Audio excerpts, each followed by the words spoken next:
Hello everyone. तो चलिए इस वीडियो में अपन एक बड़ा क्वेश्चन डिस्कस करते हैं कंसोलिडेशन का। कौन सा है? ईश्वर लिमिटेड। बड़ा ही फेमस क्वेश्चन है, बड़ा क्वेश्चन है, एडजस्टमेंट्स हैं इसमें। ठीक है, जो जो एडजस्टमेंट्स हैं सब मैंने आपके पीडीएफ में लिख रखे हैं। मैं आपको अभी बता दूं वीडियो की शुरुआत में ही, जो भी इसकी पीडीएफ में अपलोड करूंगा टेलीग्राम पर, जिससे मैं आपको भी एक्सप्लेन करूंगा क्वेश्चन हैंड रिटन सॉल्यूशन वाली, वो पीडीएफ सेल्फ सफिशिएंट पीडीएफ है। आप उसमें से जो भी पढ़ोगे वो आपको सब कुछ समझ में आएगा। ठीक है, स्टिल आपको कुछ समझ में ना आए या फिर एक्सप्लेनेशन की आपको ज़रूरत हो कि डिस्कशन हो जाए एक वीडियो से, तो आप इस वीडियो को देखना। ठीक है, चलो स्टार्ट करते हैं अपन क्वेश्चन से। क्या लिखा हुआ है बेसिक पहले क्वेश्चन समझेंगे, स्टेप्स फॉलो करेंगे, सॉल्व करेंगे जैसे अपन हमेशा से करते हैं। क्या लिखा है? Ishwar limited holds investment in Vinayak limited. ठीक है, the draft balance sheet of the two entities अपने को 31 मार्च 2004 की देख रखी है। अपने को जब भी क्वेश्चन में एग्जाम में क्वेश्चन आए तो अपने को डेट्स का बहुत ध्यान रखना है कि कौन सी बैलेंस शीट अपने को क्वेश्चन में दी हुई है, कब की पूछी हुई है, क्या एक्विजिशन डेट है, क्या कंसोलिडेशन डेट है, सब कुछ। क्योंकि उससे पता चलता है कितने साल के एडजस्टमेंट्स अपने को करने हैं, 1 साल के करने हैं बस, या 2 साल, 3 साल, 4 साल के करने हैं। चलो, अपने को कौन सी बैलेंस शीट दे रखी है? 31 मार्च 2004 की अपने को बैलेंस शीट दे रखी है ईश्वर लिमिटेड की और ये विनायक लिमिटेड की। ठीक है, क्या दे रखा है? प्रॉपर्टी प्लांट एंड इक्विपमेंट दे रखे हैं, कुछ इन्वेस्टमेंट दे रखा है। हाँ, ईश्वर ने विनायक में इन्वेस्टमेंट दे रखा है, तो ईश्वर की बुक्स में एक इन्वेस्टमेंट दिख रहा है 21,15,000 का। ठीक है, और ये फिगर्स यहाँ पे किस में है? 000 थाउजेंड्स में है। अपन पूरा का पूरा क्वेश्चन भी थाउजेंड्स में ही सॉल्व करेंगे। ठीक है, चलो।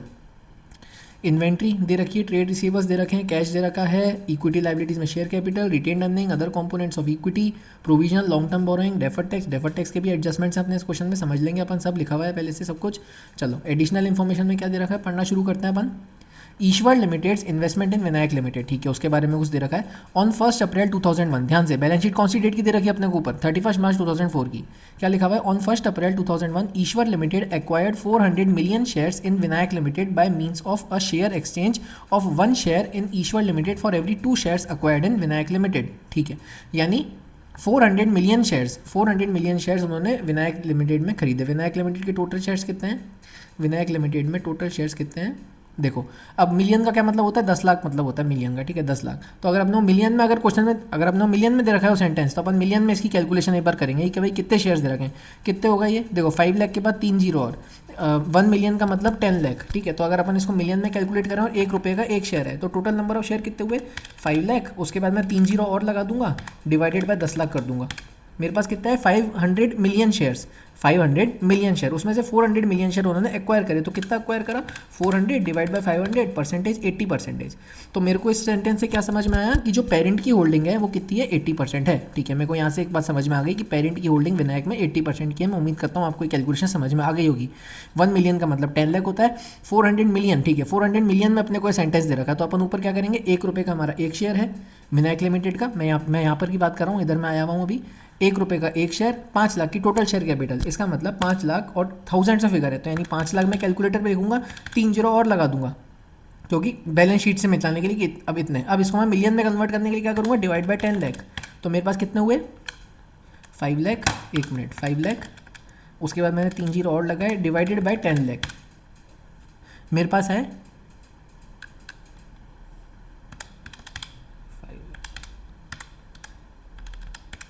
हाँ ठीक है, 500 मिलियन। अभी पता नहीं क्या हो गया था। चलो, 500 मिलियन मेरे पास शेयर्स आए, उसमें से 400 मिलियन एक्वायर करे, यानी 400 डिवाइड बाय 500 कितना आया हमारे पास? 80% की हमारी पेरेंट की होल्डिंग आई, और एनसीआई कितना बचा हमारा? फिर 20%। ठीक है, अपने को सेंटेंस ही समझ में आ गया। लेकिन जब उन्होंने 400 मिलियन शेयर्स एक्वायर करे तो उन्होंने क्या करा? 1 share of Ishwar limited for every 2 shares acquired in Vinayak limited, और मार्केट प्राइस पे दी उन्होंने 7 लाख। इसका मतलब परचेज कंसिडरेशन कितना हुआ? 400 मिलियन शेयर्स तो अपन ने लिए, डिवाइडेड बाय 2। क्या लिखा हुआ है? For every 2 shares acquired Vinayak limited, उन्होंने एक शेयर दिया। ठीक है, इंटू ₹7। हमारे को क्या निकालना है इसे? परचेज कंसिडरेशन अपन इसमें निकालेंगे। कितना आया? 400 डिवाइडेड बाय 2 इंटू 7, 1400 मिलियन आया। 1400 मिलियन आया। अपने को किस में कैलकुलेशन चाहिए? 000 थाउजेंड्स में चाहिए। ठीक है, 1400 को सबसे पहले अपन 10 लाख से मल्टीप्लाई कर देते हैं, डिवाइडेड बाय कर देंगे अपन इसको। कितना इसको मतलब क्या? चलो, कितना आया था हमारा? 400 डिवाइडेड बाय 2 इंटू 7। टोटल हमारा परचेज कंसिडरेशन आया 1400 मिलियन। कितना है? 1400 मिलियन। ठीक है, लेकिन अपने को इसमें क्या करना है? 1400 मिलियन। तो इसमें मैं क्या करूँगा? 1400 इंटू 10 लाख कर दूंगा। तो मेरे पास कितना आ गया? एक टोटल फिगर आ गया जिसमें 14 के बाद कुल मिला के 1 2 3 4 5 6 7 8 फिगर्स हैं। ठीक है, अब मेरे को क्या चाहिए? थाउजेंड से फिगर चाहिए, तो मैं पीछे से 3 जीरो हटा दूंगा, यानी मेरा परचेज कंसिडरेशन कितना आ गया? यहाँ से 14 लाख का आ गया। ठीक है, 14 लाख का, जिस हिसाब से क्वेश्चन में फिगर दे रखे हैं उस हिसाब से 14 लाख का मेरा परचेज कंसिडरेशन यहाँ पे आ गया। ध्यान से, 14 लाख का परचेज कंसिडरेशन मैं यहाँ पे नोट डाउन कर चुका हूँ इस लाइन से। चलो, ये लाइन अपनी यहाँ पे कंप्लीट हो गई, इस लाइन का कोई काम नहीं है। नेक्स्ट क्या लाइन लिखी हुई है? Ishwar limited appointed a professional firm for conducting due diligence for acquisition of Vinayak limited. Ishwar limited जो हमारा पेरेंट है, उन्होंने एक ड्यू डिलीजेंस फर्म को हायर करा कि भाई साहब आप हमारा सारा का सारा काम देखो कंसोलिडेशन का, ठीक है। उन्होंने बोला तो उन्होंने कितनी फीस ली, 15 मिलियन की ली। चलो अपन इसको कैलकुलेट करते हैं कितना रुपीज़ हुआ, 15 इंटू 10 लाख डिवाइडेड बाय, इसके बाद अपन 3 जीरो इसमें से हटा देंगे, 15 इंटू 10 लाख और 3 जीरो पीछे से हटा दिए, 15,000 हमारी कैलकुलेशन के लिए आया फिगर 15,000, ठीक है। क्या करा है इस 15,000 का इन्होंने, Ishwar limited included this acquisition cost in the carrying amount of the investment in Vinayak limited in the draft balance sheet of Ishwar limited. अच्छा, यानी ये कह रहे हैं कि यहाँ पर जो ये 21,15,000 का फिगर लिखा हुआ है ना, इसमें 15,000 ये ड्यू डिलीजेंस वाली कॉस्ट भी इंक्लूडेड है। क्या इसमें कॉस्ट इंक्लूड होनी चाहिए? नहीं, ये तो स्टेटमेंट ऑफ P&L में जानी चाहिए, एक्सपेंस इंकर होना चाहिए। तो ये तो एक्सपेंस है, तो अपन इसको ऊपर कॉस्ट में इंक्लूड नहीं कर सकते, इन्वेस्टमेंट में इंक्लूड नहीं कर सकते। इसका मतलब जब अपन बैलेंस शीट बनाएंगे हमारी फाइनल कंसोलिडेटेड बैलेंस शीट, उसमें अपन इसको माइनस कर देंगे इन्वेस्टमेंट की वैल्यू में से, और हमारा जो कंसोलिडेटेड अदर इक्विटी होगा जो अपन स्टेप 6 में कैलकुलेट करते हैं उसमें अपन इसको डिडक्ट कर देंगे, क्योंकि ये वाली जो कॉस्ट है ये ईश्वर लिमिटेड को अपने स्टेटमेंट ऑफ P&L में एज एन एक्सपेंस शो करनी चाहिए, लेकिन इन्होंने इन्वेस्टमेंट में ऐड कर दी, गलत करा। चलो फिर क्या लिखा है, there has been no change in the carrying amount of investment in Ishwar limited on balance sheet since, ठीक है। इसका बाकी में कोई चेंज नहीं, यानी जो ऊपर 15,000 इंक्लूड हुआ है, कौन सा 15,000, इसमें ये जो 21,15,000 है, इसमें जो 15,000 है ये कौन सी है, ड्यू डिलीजेंस की कॉस्ट है, जिसको अपने को बैलेंस शीट बनाते वक्त एलिमिनेट करना है, ठीक है। अपन एलिमिनेट कर देंगे, अपना ये वाला एडजस्टमेंट भी खत्म हो गया, अपन ने ये वाला पैराग्राफ भी पूरा का पूरा पढ़ लिया। चलो फिर क्या लिखा है, the individual financial statements of Vinayak limited showed the following balance. ये अपने को क्या दे रखें, ओपनिंग रिटेन अर्निंग और अदर कंपोनेंट्स ऑफ इक्विटी। ये अपना जब अपन स्टेप 2 करेंगे हमारा प्री और पोस्ट का एडजस्टमेंट, उसके लिए दोनों फिगर्स काम में आएंगे। चलो नेक्स्ट क्या लिखा हुआ है, फिर अपने को कुछ एडजस्टमेंट्स दिए हुए हैं। ये एडजस्टमेंट एक काम करते हैं, जैसे जैसे अपन क्वेश्चन परफॉर्म करते रहेंगे उसके साथ साथ मैं ये एडजस्टमेंट लेता जाऊँगा। बेसिकली फेयर वैल्यू के एडजस्टमेंट्स हैं, एक कंटिंजेंट लायबिलिटी का एडजस्टमेंट है, और बाकी डिटेल के एडजस्टमेंट्स हैं। अपन जैसे जैसे क्वेश्चन करते जाएंगे वैसे वैसे मैं आपको यहाँ पर लेकर के आता रहूँगा, डबल पढ़ने से कोई फायदा नहीं है। चलो अपन अपने स्टेप्स परफॉर्म करना स्टार्ट करते हैं। सबसे पहला अपना क्या स्टेप है, observe carefully the date of acquisition, date of consolidation, parent company का शेयर और NCI का शेयर। चलो लिख लेते हैं एक बार इसको, क्वेश्चन करना स्टार्ट करते हैं। अपन ने बेसिक समझ लिया क्या है क्वेश्चन में, अपन करना स्टार्ट करते हैं। ये हमारे सारे नोट्स थे अभी तक, अपना सॉल्यूशन। स्टेप 1 क्या है हमारा, डेट ऑफ एक्विजिशन क्या है, 1 अप्रैल 2001। डेट ऑफ कंसोलिडेशन क्या है, जब अपन कंसोलिडेटेड बैलेंस शीट बनाएंगे 31 मार्च 2004। देखो बीच में गैप कितना आ रहा है, ईयर 1, 2, 2, 3 और 3, 4, 3 साल, यानी कहीं भी अपने को अगर डेप्रिसिएशन का एडजस्टमेंट करना पड़ गया एक्विजिशन डेट से कंसोलिडेशन डेट तक का, तो अपन 3 साल का डेप्रिसिएशन कैलकुलेट करेंगे। चलो ईश्वर लिमिटेड का शेयर कितना है, अपन ने अभी ऊपर कैलकुलेट करा 80%। NCI का शेयर कितना है, 100 - 80 20%। चलो अब अपन प्री और पोस्ट की कैलकुलेशन करते हैं। सबसे पहले अपन इसमें ओपनिंग रिटेन अर्निंग लिखते हैं। कहाँ से आए ओपनिंग रिटेन अर्निंग, चलो देखते हैं। अपने क्वेश्चन में दे रखा है ओपनिंग रिटेन अर्निंग। अब देखो 750 मिलियन अपने को करनी है 1000 में कैलकुलेशन, तो 750 इंटू 10 लाख, मेरे पास ये पूरा का पूरा फिगर आ गया। लास्ट से मैं 3 जीरो हटा दूंगा, कितना आया मेरे पास 7,50,000। 7,50,000 मेरी ओपनिंग रिटेन अर्निंग, और इसके साथ साथ अपन ओपनिंग वाला ये भी देख लेते हैं, अदर कंपोनेंट्स ऑफ इक्विटी कैसे, 25 इंटू 10 लाख, जो भी फिगर आया लास्ट से 3 जीरो हटा दो, कितना बचा 25,000। क्योंकि अपने को सारे के सारे फिगर्स कैलकुलेशन थाउजेंड्स में करनी है, क्योंकि बैलेंस शीट हमें क्वेश्चन में थाउजेंड्स में दे रखी है। ये अपन ने ओपनिंग रिटेन अर्निंग ली 7,50,000 की, ओपनिंग अदर कंपोनेंट हो गए 25,000 के, बाकी जो भी इंक्रीज़ हुआ पूरे साल में ये वाला हमारा फिगर बैलेंस शीट में दे रखा है, माइनस हमारा ओपनिंग, ये हमारा पूरा का पूरा पोस्ट, क्योंकि 1 अप्रैल 2001 के बैलेंसेज हैं, और हमारे पोस्ट में जितना भी आया जो भी इंक्रीज़ हुआ ये वाला फिगर आपको बैलेंस शीट से मिल जाएगा। एक बार रेफर करना, आपको दिख जाएगा, ठीक है। और ये हमारा इंक्रीज इन अदर कंपोनेंट, ये भी आपको बैलेंस शीट से मिल जाएगा। 50,000 का कंपोनेंट, ओपनिंग 25,000, तो 50,000 माइनस 25,000 हमारा पोस्ट में जा चुका है। चलो अब अपन एडजस्टमेंट देखते हैं क्या होते हैं। सबसे पहले हमारा एडजस्टमेंट है इसमें, चलो अपन क्वेश्चन में चलते हैं, आराम आराम से करेंगे पूरा का पूरा क्वेश्चन सारे एडजस्टमेंट समझते हुए, ठीक है। भले टाइम लग जाए, कोई दिक्कत वाली बात नहीं है। पहला एडजस्टमेंट संबंध पढ़ते हैं, क्या लिखा हुआ है, the directors of Ishwar limited carried out a fair value exercise to measure the identifiable assets and liabilities of Vinayak limited at 1 अप्रैल 2001। 1 अप्रैल 2001 को कुछ फेयर वैल्यू के डिफरेंसेस है, वो क्या है ये लोग बता रहे हैं, अपन भी पढ़ते हैं। क्या लिखा है, property having a carrying amount of 800 million, जिसमें से लैंड कंपोनेंट का कैरिंग अमाउंट 350 मिलियन है, और बिल्डिंग कंपोनेंट का कैरिंग अमाउंट 450 मिलियन है, has an estimated fair value of 1000 million, जिसमें से फेयर वैल्यू लैंड की 400 मिलियन है और बिल्डिंग की 600 मिलियन है, ठीक है। The building component of the property has an estimated useful life of 30 years as on 1 अप्रैल 2001। हमें ये बात बहुत अच्छे से पता है कि अपन लैंड पर डेप्रिसिएशन कैलकुलेट नहीं करते हैं, अपन सिर्फ दूसरे असेट्स जो होते हैं लैंड पर डेप्रिसिएशन कैलकुलेट नहीं होता है। तो मैं क्या करूँगा, इसमें लैंड का फेयर वैल्यू अपन फेयर वैल्यू का वर्किंग नोट अपन अलग बनाएंगे, बिल्डिंग वाले कॉम्पोनेंट का फेयर वैल्यू नोट अपन अलग बनाएंगे। उसके बाद एक प्लांट भी है, देखो प्लांट का भी अपन यहीं पढ़ लेते हैं, जिसमें बाद में वापस इन पॉइंट्स में नहीं आऊँगा, मैं आपको वहीं से समझा दूंगा सब। प्लांट का भी देखो क्या दे रखा है, plant and equipment having an carrying amount 600 million का, उसकी फेयर वैल्यू है 700 मिलियन की। The estimated remaining useful life कितनी है इसकी, 4 ईयर्स की, 1 अप्रैल 2001 को। यानी जहाँ पर हमें डेप्रिसिएशन का एडजस्टमेंट करना है वहाँ पर हमें 3 साल का डेप्रिसिएशन एडजस्टमेंट करना पड़ेगा। 1 अप्रैल 2001 के अपने को बैलेंस दिए हुए हैं, तो ईयर 1 2, ईयर 2 3 और ईयर 2 4, 3 4, क्योंकि अपन 31 मार्च 2004 की बैलेंस शीट अपन इसमें बना रहे हैं। ये गैप आपको एग्जाम में ध्यान रखना है, कितने साल का गैप है तो कितने साल के एडजस्टमेंट्स अपने को इसमें करने हैं। चलो अब मैं डायरेक्टली वर्किंग नोट पे आपको लेके चलता हूँ और ये दोनों पॉइंट्स के वर्किंग नोट अपन समझते हैं, जिससे और अपन इस पॉइंट्स पर वापस नहीं आएंगे। मैं आपको नीचे फिगर्स ऑलरेडी सब कुछ लिखे हुए, आपके पास क्वेश्चन होगा वहाँ से रेफर करना। चलो अब अपन चलते हैं इनके वर्किंग नोट के पॉइंट पर। क्या चेक करते हैं अपन सबसे पहले, क्या fair value on acquisition date is more than carrying amount. हाँ, ऊपर वाले अपने पॉइंट्स में सब में fair value is more than carrying amount ही है। तो अपन क्या करते हैं, add this increase in fair value to pre acquisition reserves in of subsidiary, जो अपन स्टेप 2 में करते हैं, और add this fair value to that asset, जो अपन कंसोलिडेटेड बैलेंस शीट बनाएंगे। ठीक है। दूसरा वाला, जब डेप्रिसिएशन का एडजस्टमेंट होता है तो अपन क्या करते हैं, जब डेप्रिसिएशन का एडजस्टमेंट होता है तो अपन एडिशनल डेप्रिसिएशन कैलकुलेट करते हैं। कैसे, स्टेप 1, सबसे पहले कैरिंग अमाउंट आप नोट कर लो, फिर आप फेयर वैल्यू नोट कर लो, इंक्रीज डिक्रीज नोट कर लो, उसके बाद depreciation from acquisition date to consolidation date. Acquisition date से कंसोलिडेशन डेट के बीच का डेप्रिसिएशन फेयर वैल्यू पे, माइनस एक्विजिशन डेट से कंसोलिडेशन डेट के फेयर वैल्यू कैरिंग अमाउंट पर। अगर ये डेप्रिसिएशन एडिशनल डेप्रिसिएशन आता है, यानी फेयर वैल्यू ज़्यादा थी कैरिंग अमाउंट कम है, तो एडिशनल डेप्रिसिएशन निकल के आएगा। मान लो फेयर वैल्यू 1 लाख है, कैरिंग अमाउंट 50,000 है, तो 1 लाख माइनस 50,000 इक्वल टू 50,000 पे एडिशनल डेप्रिसिएशन कैलकुलेट होगा। तो अगर एडिशनल डेप्रिसिएशन आता है तो अपन क्या करेंगे, उसको लेस करेंगे पोस्ट एक्विजिशन रिटेन अर्निंग में से और उस असेट में से इन कंसोलिडेटेड बैलेंस शीट, जो कि अपन इस क्वेश्चन में करने के लिए जा रहे हैं। और अगर नेगेटिव हो यानी रिवर्सल है डेप्रिसिएशन, तो अपन उसको एड बैक कर देंगे पोस्ट में और एड बैक कर देंगे असेट में। जब डेप्रिसिएशन रिवर्स होता है तब क्या होता है, असेट की वैल्यू इंक्रीज होती है ऑटोमेटिकली। अगर एडिशनल डेप्रिसिएशन चार्ज होगा तो असेट की वैल्यू रिड्यूस होगी। अगर डेप्रिसिएशन चार्ज होगा तो हमारा profit and loss account debit होगा। अगर हमारा डेप्रिसिएशन रिवर्स होगा तो उसमें क्रेडिट होगा। बस वो बेसिक सा इसमें कंसेप्ट है। कंसोलिडेशन के हिसाब से जो भी एडजस्टमेंट करता हूँ मैंने यहाँ पे क्लियरली नोट्स में आपके लिख रखे हैं। चलो अब अपन फाइनली हमारे वर्किंग नोट्स पे चलते हैं, जो हम इन क्वेश्चन पे करेंगे।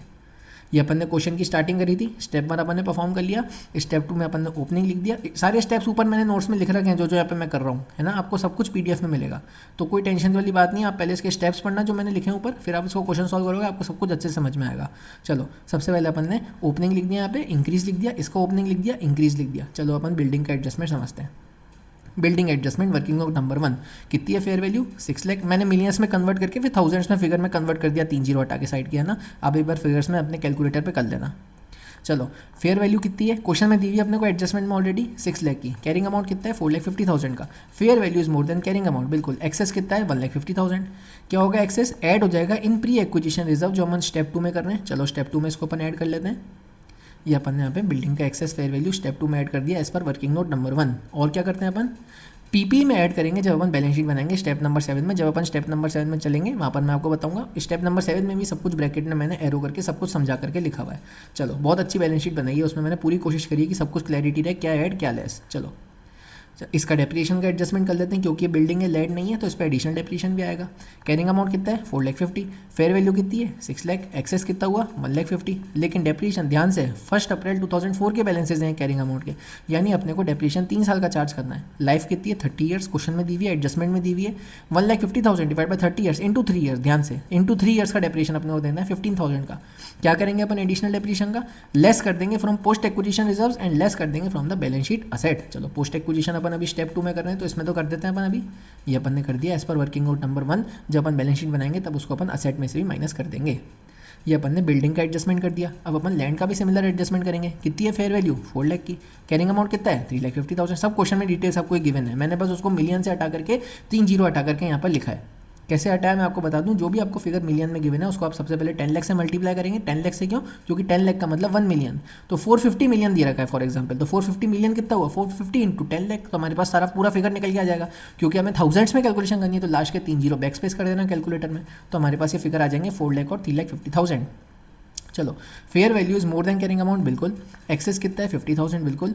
ऐड 50,000 इन प्री एक्विजिशन रिजर्व्स, स्टेप 2 में अपन ऐड करेंगे और बैलेंस शीट बनाते वक्त भी इसको ऐड कर देंगे असेट में। चलो अपन अभी फिलहाल स्टेप 2 कर रहे हैं, तो स्टेप में इसको अपन 50,000 ऐड कर देते हैं। ये अपन ने 50,000 ऐड कर दिया। सारे अपन स्टेप्स के अकॉर्डिंग कर रहे हैं, स्टेप्स नोट्स में लिखे हुए ऊपर, ठीक है। तो बिल्कुल टेंशन लेने वाली बात नहीं है, सब कुछ सिंपल है, कुछ खास बात नहीं है। सिर्फ एडजस्टमेंट जो है वो है, वो बड़ा क्वेश्चन है तो वो तो है, बस मैथमेटिकली थोड़ा सा बड़ा है, वर्किंग वाइज थोड़ा सा बड़ा है, बाकी कुछ भी नहीं है इस क्वेश्चन में। ठीक है। कंसोलिडेशन के किसी भी क्वेश्चन में सिर्फ एडजस्टमेंट्स का फर्क होता है, वो एडजस्टमेंट अगर अपने को समझ में आ जाए तो बस उस क्वेश्चन में फिर कुछ भी नहीं रह जाता है। चलो, इसमें एडिशनल डेप्रिसिएशन का कोई एडजस्टमेंट होगा नहीं, क्यों? क्योंकि ये लैंड है, लैंड पे डेप्रिसिएशन चार्ज नहीं होता। प्लांट का एडजस्टमेंट कर लेते हैं, सिमिलर एडजस्टमेंट, वही सेम प्लांट का मैंने कहा था ना आपको, वापस अपन क्वेश्चन में नहीं आएंगे, बस वही दो एडजस्टमेंट मैं आपको समझा रहा हूँ अभी, बिल्डिंग का, असेट उसका, प्लांट का और लैंड का। प्लांट की फेयर वैल्यू कितनी? 7 लाख। कैरिंग अमाउंट कितना है? 6 लाख। एक्सेस कितना है? 1 लाख। वही add and pre acquisition reserve 1 lakh और ऐड कर देंगे बैलेंस शीट में 1 लाख। चलो अपन अभी फिलहाल स्टेप 2 कर रहे हैं, तो अपन इसको 1 लाख यहाँ पर ऐड कर देते हैं, क्योंकि ये प्लांट है तो इसमें एडिशनल डेप्रिसिएशन भी आएगा, ये लैंड तो है नहीं कि इस पर ना आए। चलो एडिशनल डेप्रिसिएशन कैलकुलेट कर लेते हैं। कैरिंग अमाउंट कितनी? 6 लाख। फेयर वैल्यू कितनी? 7 लाख। एक्सेस कितना? 1 लाख। लाइफ कितनी है? 4 ईयर्स। ऊपर 30 ईयर्स थी उसकी बिल्डिंग की, इसकी 4 ईयर्स है प्लांट की। लेकिन अपने को कितने का, अपने को कितने ईयर्स का करना है? 3 ईयर्स का। कितना है? 75,000। कहाँ कर देंगे? लेस कर देंगे from post acquisition reserves and less कर देंगे from that asset in balance sheet. तो फिलहाल अपन स्टेप 2 कर रहे हैं, जहाँ पर अपन पोस्ट एक्विजिशन रिजर्व की कैलकुलेशन करते हैं। अपन ने यहाँ पे वर्किंग नोट 3 के हिसाब से प्लांट का भी एडजस्टमेंट कर दिया। समझ में आ गई बात? बिल्कुल समझ में आ गई। तो अपन ने सारे के सारे फेयर वैल्यू वाले एडजस्टमेंट्स कर दिए। चलो अपन ऊपर चलते हैं एक और एडजस्टमेंट पढ़ने के लिए, जो अपन अभी यहाँ पे करेंगे। कौन सा एडजस्टमेंट है वो? चलो सबसे अपन अब क्वेश्चन पे चलते हैं। मैंने ये एडजस्टमेंट कर दिया, ये वाला एडजस्टमेंट कर दिया। नेक्स्ट क्या एडजस्टमेंट है? चलो पढ़ते हैं। ऑन 1 अप्रैल 2001 यानी एक्विजिशन डेट पर the notes to financial statements of Vinayak limited disclosed contingent liability, यानी विनायक लिमिटेड की जो नोट्स टू अकाउंट्स है उसमें कंटिंजेंट लाइबिलिटी दिखाई दे रही थी। On 1 April 2001 the fair value of that contingent liability was reliably measured eight 30 million. 30 million का मतलब अगर अपन अपनी कैलकुलेशन के हिसाब से करें तो 30 × 10 लाख, जो फिगर आया 3 जीरो हटा दो, कितना बचा? 30,000 का बचा। यानी जो भी अपन एडजस्टमेंट करेंगे इसका 30,000 का करेंगे। चलो, the contingency was resolved in the year ended 31 March 2002 and no payments were required to be made by Vinayak limited in respect of contingent liability. यानी 1 अप्रैल 2001 को एक कंटिंजेंट लाइबिलिटी एग्जिस्ट कर रही थी 30,000 की, जिसकी कंटिंजेंसी रिजॉल्व हो गई 31 मार्च 2002 को, यानी 1 साल के बाद। और ये पता चला कि हमें अब ये कंटिंजेंट लाइबिलिटी पे नहीं करनी है। ठीक है, ये बात हमें पता है कि जब भी हम सामने वाली कंपनी का एक्विजिशन करते हैं, जब हम उनके नेट असेट्स को अक्वायर करते हैं, किस पे करते हैं? फेयर वैल्यू पे करते हैं। ठीक है, नेट असेट्स को अक्वायर करने का मतलब अगर हमारी ये कंटिंजेंट लायबिलिटी है तो उसको अपन लेस करेंगे, बिल्कुल लेस करेंगे, उसकी फेयर वैल्यू अपन लेस करेंगे, बिल्कुल। नेट असेट्स अपन कैसे कैलकुलेट करते हैं? Share capital plus pre acquisition reserves, बिल्कुल। यानी नेट असेट्स में अपन जब भी फर्क पड़ेगा तो उसमें कहाँ फर्क पड़ेगा? प्री एक्विजिशन रिजर्व में फर्क पड़ेगा, बिल्कुल बात समझ में आ गई।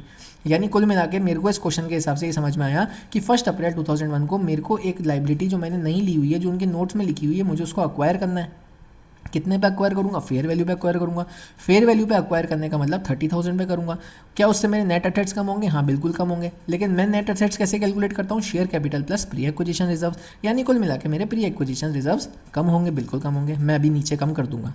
दूसरी बात, क्योंकि कंटिंजेंसी 1 साल के बाद 31 मार्च 2002 को खत्म हो चुकी है, इसका मतलब मेरे पोस्ट एक्विजिशन रिजर्व्स इंक्रीज होंगे। भाई रिवर्स भी तो करना पड़ेगा। अगर मैं प्री एक्विजिशन रिजर्व्स में इस कंटिंजेंट लायबिलिटी को लेस कर रहा हूँ तो पोस्ट में जाकर के उसको वापस रिवर्स करने के लिए एड बैक भी तो करूँगा, बिल्कुल करूँगा। बस वही एडजस्टमेंट अपने को इसका नीचे करना है। मैं आपको दिखा देता हूँ कैसे करेंगे अपन इसका एडजस्टमेंट। चलो, जो भी मैंने आपको बोला मैंने नीचे वर्किंग नोट में लिख रखा है। देखो क्या करा मैंने, लेस करी कंटिंजेंट लायबिलिटी 30,000, वापस से एड बैक कर दी कंटिंजेंट लायबिलिटी 30,000, लेकिन लेस करी मैंने प्री एक्विजिशन रिजर्व से। क्यों? क्योंकि ये नेट असेट्स कम करेगी। जब अपन लायबिलिटी अक्वायर करते हैं तो हमारे नेट असेट्स कम होते हैं। नेट असेट्स मतलब share capital plus pre acquisition reserves. तो अपन मैं प्री एक्विजिशन रिजर्व में से 30,000 की कंटिंजेंट लायबिलिटी को लेस कर दूंगा। और क्योंकि आगे जाकर के इसकी कंटिंजेंसी रिजॉल्व हो गई, मुझे पैसा नहीं देना है, तो मैं इसको पोस्ट में जाकर के रिवर्स कर दूंगा। पोस्ट का मतलब 1 अप्रैल 2001 के बाद का सारा पीरियड 31 मार्च 2002 को इसकी कंटिंजेंसी रिजॉल्व हुई, यानी पोस्ट में जाकर रिजॉल्व हुई। पोस्ट में जाकर मैं इसको एड बैक कर दूंगा। चलो मैं आपको वर्किंग नोट नंबर 4 और वर्किंग नोट नंबर 5 पढ़ा देता हूँ। Working note number 4, contingent liability. On the date of acquisition यानी 1 अप्रैल 2001 there was a contingent liability of 30,000, बिल्कुल। सो व्हेन वी यानी Ishwar will take over the net assets then it will also take the contingent liability with ₹30,000 and thus the net assets will reduce by 30,000, बिल्कुल सही बात है। Net assets are calculated as share capital plus pre acquisition reserves. Since it is existing on date of acquisition we will reduce 30,000 from pre acquisition reserves. हमारा प्यारा सा step 2 जो कि मैंने ऊपर रिड्यूस कर दिया। रिवर्सल का adjustment, working note number 5, the contingent liability of 30,000 existing on 1 April 2001 which is adjusted as per working note number 4, previous वाला working note, is reversed in 31 March 2002, that is post acquisition period. Thus we will add back 30,000 in our post acquisition period and finish off the contingent liability, जो कि मैंने finish off कर दी. मैं उम्मीद करता हूँ आपको ये वाला एडजस्टमेंट समझ में आ गया होगा. नहीं आया तो यूट्यूब का कमेंट सेक्शन है और टेलीग्राम भी है. ठीक है. कंटेंजेंट लाइबिलिटी बेसिकली मेरी डेट ऑफ एक्विजिशन पे एक्वायर एग्जिस्ट कर रही थी, लेकिन वो नोट्स टू अकाउंट्स में थी, वो बैलेंस शीट में नहीं थी. तो क्योंकि वो बैलेंस शीट में नहीं थी, तो जब भी मैंने नेट एसेट्स एक्वायर करे तो मेरी नेट एसेट्स की कैलकुलेशन में इंक्लूड नहीं हुआ, क्योंकि वो नोट्स टू अकाउंट्स में लिखा हुआ था. लेकिन जब मैं भी नेट एसेट्स जब भी मैं नेट एसेट्स एक्वायर करता हूँ, जब भी मैं नेट एसेट्स उनके टेक ओवर करता हूँ, तब कंटेंजेंट लाइबिलिटी भी टेक ओवर करता हूँ. तो कंटेंजेंट लाइबिलिटी में उनकी फेयर वैल्यू पे टेक ओवर करूँगा, यानी 30,000 में टेक ओवर करूँगा. और 30,000 पे मैं उनकी फेयर वैल्यू, एक कंटेंजेंट लाइबिलिटी अगर मैं उनकी एक्वायर कर रहा हूँ, तो मेरे ऑब्वियसली नेट एसेट्स कम होंगे, यानी मेरे प्री एक्विजिशन रिजर्व्स कम हो जाएंगे. क्यों प्री एक्विजिशन रिजर्व्स ही क्यों? क्योंकि नेट एसेट्स अपन कैलकुलेट करते हैं share capital plus pre acquisition reserves. तो शेयर कैपिटल तो बदल नहीं सकती, शेयर कैपिटल तो कोई चेंज नहीं है. हाँ, प्री एक्विजिशन रिजर्व्स हमारे चेंज हो गए. प्री एक्विजिशन रिजर्व्स अपन ने रिड्यूस कर दिया, हमारे नेट एसेट्स अपन ने रिड्यूस कर दिए. ये कंटेंजेंट लायबिलिटी आगे जाकर के रिवर्स हो जाएगी, खत्म हो गई. क्यों? क्योंकि कंटेंजेंसी रिजॉल्व हो गई और अब हमें कुछ पैसा नहीं देना. जब पैसा ही नहीं देना तो कंटेंजेंट लायबिलिटी को हटा दो ना. लेकिन हटाएंगे कहाँ से? प्री से ही नहीं, पोस्ट से. क्यों? क्योंकि पोस्ट पीरियड में रिवर्सल हुआ 31 मार्च 2002 को. 1 अप्रैल 2001 के बाद सारा का सारा पीरियड पोस्ट है. चलो अब अपन हमारा प्यारा सा DTA/DTL का एडजस्टमेंट समझते हैं क्या है.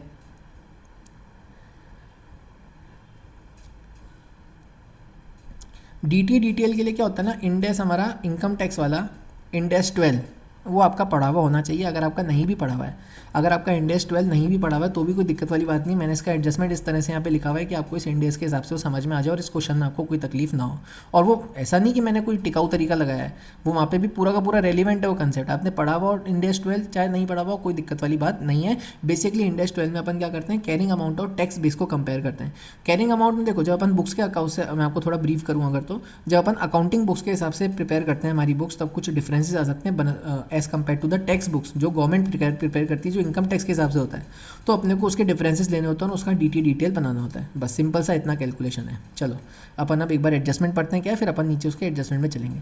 The fair value adjustments have not been reflected in the individual statements of Vinayak limited in the consolidated financial statements. The fair value adjustment will be regarded as temporary differences, यानी index 12 की बात हो रही है कुल मिला के.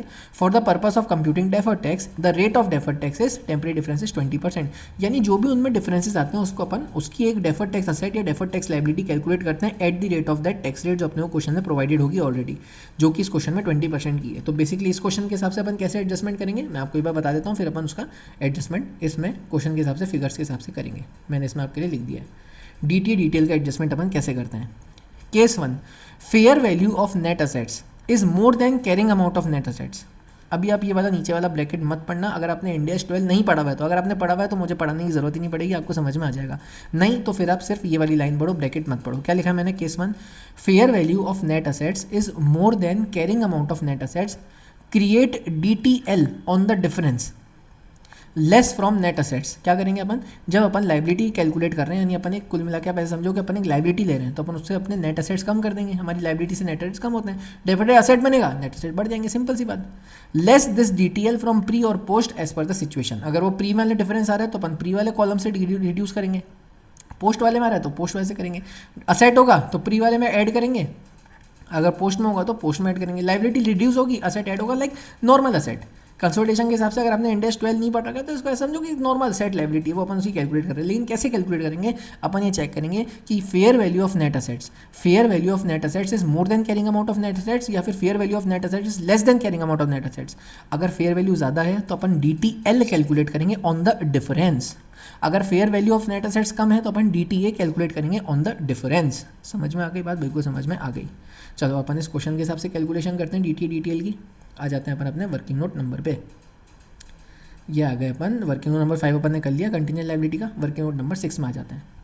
DTA/DTL adjustment because of increase या डिक्रीज इन फेयर वैल्यूज. ऊपर याद है फेयर वैल्यू में इंक्रीज डिक्रीज होता है बिल्डिंग की, लैंड की, प्लांट एंड मशीनरी की. हाँ, और एक कंटिजेंट लायबिलिटी भी आ गई थी उठ करके फुदक के. हाँ, तो बिकॉज ऑफ इंक्रीज या decrease in fair value and depreciation adjustment DTA/DTL will be created which will also impact the net assets. बिल्कुल. सबसे पहले अपन प्री वाले की बात करते हैं. नेट इंक्रीज कितना हुआ फेयर वैल्यू में प्री में? 1,50,000 हमारी बिल्डिंग में फेयर वैल्यू में इंक्रीज हुआ था, 50,000 लैंड की फेयर वैल्यू में इंक्रीज हुआ था, 1 लाख प्लांट एंड मशीनरी की फेयर वैल्यू में इंक्रीज हुआ था. ये -30,000 कौन सा है? Contingent liability. उसकी भी तो फेयर वैल्यू में इंक्रीज़ हुआ, लेकिन fair value increase of asset add होंगे, fair value increase of liability है ये माइनस हो जाएगी। 2,70,000 का क्या है हमारा डिफरेंस आया। भाई फेयर वैल्यू मैं आपको डायरेक्टली डिफरेंस बता रहा हूँ कितना, ये फेयर वैल्यू कैरिंग अमाउंट के पीछे डिफरेंस है। डी डिटेल क्या बताया मैंने आपको अभी स्टेप में एडजस्टमेंट में, डिफरेंस पे अपन डी डिटेल बनाते हैं। डिफरेंस का डी टी एल क्यों, क्योंकि इंक्रीज इन फेयर वैल्यू है। क्या लिखा मैंने ऊपर एडजस्टमेंट में, वापस से एडजस्टमेंट एक बार पढ़ते हैं अपन, आपको समझ में आएगा डी क्यों बनाया।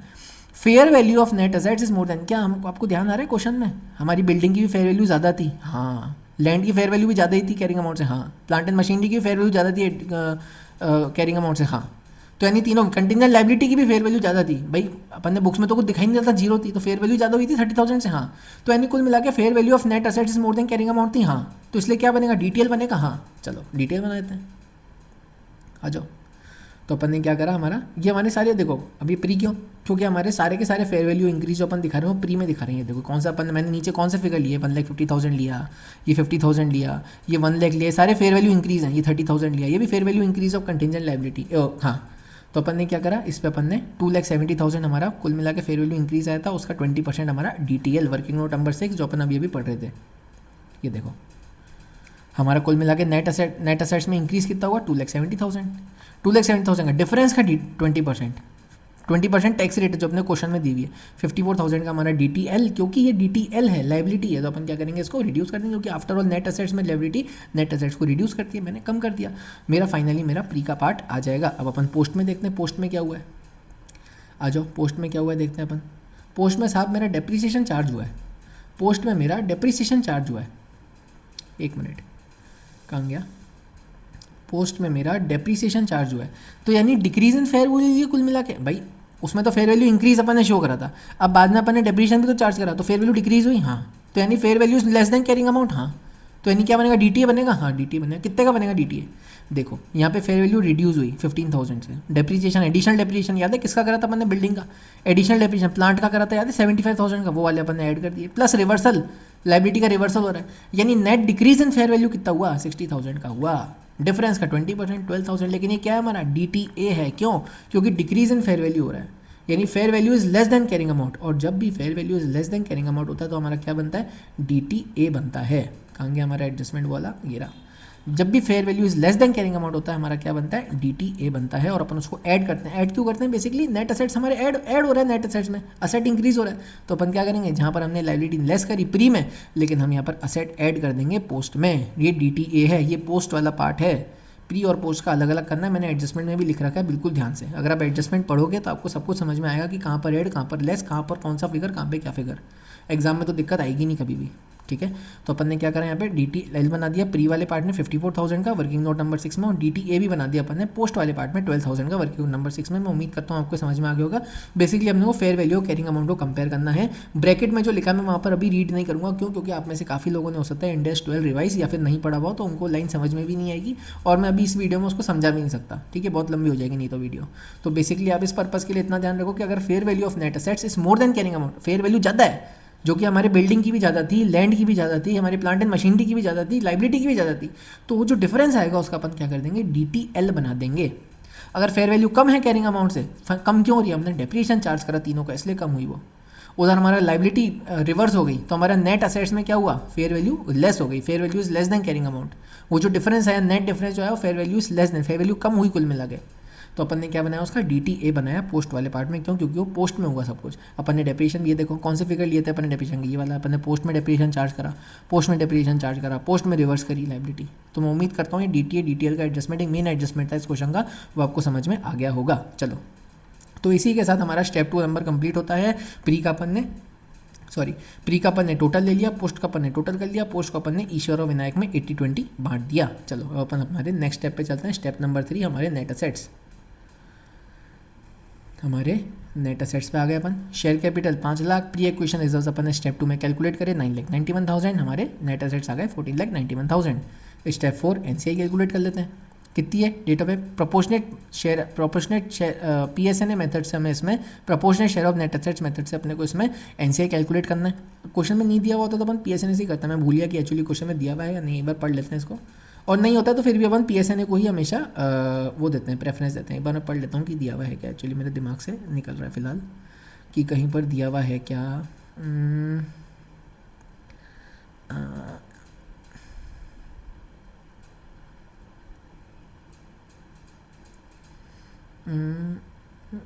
हाँ ये दिया हुआ है, देखो ये line, the directors of Ishwar limited use the proportional of net assets method while measuring NCI. चलो क्वेश्चन में अपने को दिया हुआ है, इसलिए अपन ने एनसीआई से पीएसएनए मेथड से इसको वैल्यू करा। पीएसएनए मतलब नेट असेट्स का एनसीआई पोर्शन। तो NCI on date of acquisition कितना हो जाएगा, नेट असेट्स का 20%। पीएस डेट ऑफ एक्विजिशन कितना, नेट असेट्स जो अपन ने ऊपर कैलकुलेट करें, देखो 1491,000 के, उसका 20% ये आ गया हमारा NCI on date of acquisition. NCI date of consolidation acquisition plus post का शेयर जो अपन ने स्टेप 2 में भी कैलकुलेट करा, हमारा NCI on date of consolidation भी आ गया 3,50,600। चलो अब अपन हमारा गुडविल और गेन ऑन बार्गेन परचेस का एडजस्टमेंट करते हैं। क्या एडजस्टमेंट है इसमें, क्या खास बात है, ये हमारा एक इंड एस 36 का पार्ट इसमें निकल करके आ रहा है। इंड एस 36 का पार्ट निकल करके आ रहा है। बेसिकली अपन इंड एस 36 में क्या करते हैं, जब भी हम पार्शियल गुडविल मेथड से कैलकुलेशन करते हैं, कैसे पार्शियल गुडविल मेथड से कैलकुलेट करा, हाँ प्रॉपर्टी क्यों अपन ने पीएसएनए मेथड से कैलकुलेट करा, मैंने वो काफ़ी बार बोला है। अगर आपको ध्यान नहीं रहे तो पी से पार्शियल गुडविल, पी से पार्शियल गुडविल, पी से पीएसएनए, पी से पार्शियल, पी से पीएसएनए, ऐसे याद रख लेना। तो क्योंकि हमने इसमें पार्शियल गुडविल मेथड से एनसीआई कैलकुलेट करी है, गुडविल कैलकुलेट करी है, तो उसका जब अपन इंपेयरमेंट करेंगे तो उसका एक इंड एस 36 का एक कंपोनेंट आ रहा है। अगर इंड एस 36 आपने अगर इंपेयरमेंट पढ़ा हुआ है, इंपेयरमेंट हुआ, तो आपको ये चीज़ बहुत अच्छे से समझ में आएगी। नहीं भी पढ़ा हुआ है तो मैंने इस तरह से इसमें वर्किंग नोट लिखा है कि आपको सब कुछ समझ में आ जाए। चलो सबसे पहले मैं आपको एडजस्टमेंट पढ़ाता हूँ, इसका क्या है, फिर अपन इसका गुडविल की कैलकुलेशन करेंगे। बिल्कुल बेसिक है, देखो कोई दिक्कत वाली बात नहीं है। आपको अगर इंडेक्सेस आते हैं तो ये क्वेश्चन बहुत आसान है, आराम से हो जाएगा। बड़ा है मैं मानता हूँ, एडजस्टमेंट ज़्यादा है मैं मानता हूँ, लेकिन टफ बिल्कुल भी नहीं है, गड़बड़ कुछ भी नहीं है क्वेश्चन में। चलो ये भी अपन ने कर लिया, टिक करना है, बड़े मजे आते हैं कि हाँ मैंने कर लिया। चलो अब अपन ये वाला एडजस्टमेंट पढ़ने जा रहे हैं। क्या लिखा हुआ है, impairment review of goodwill on acquisition of Vinayak limited. ध्यान से पढ़ते हैं क्या लिखा हुआ है, No impairment of goodwill on acquisition of Vinayak Limited was evident when the reviews were carried out on 31st March 2002 and 31st March 2003।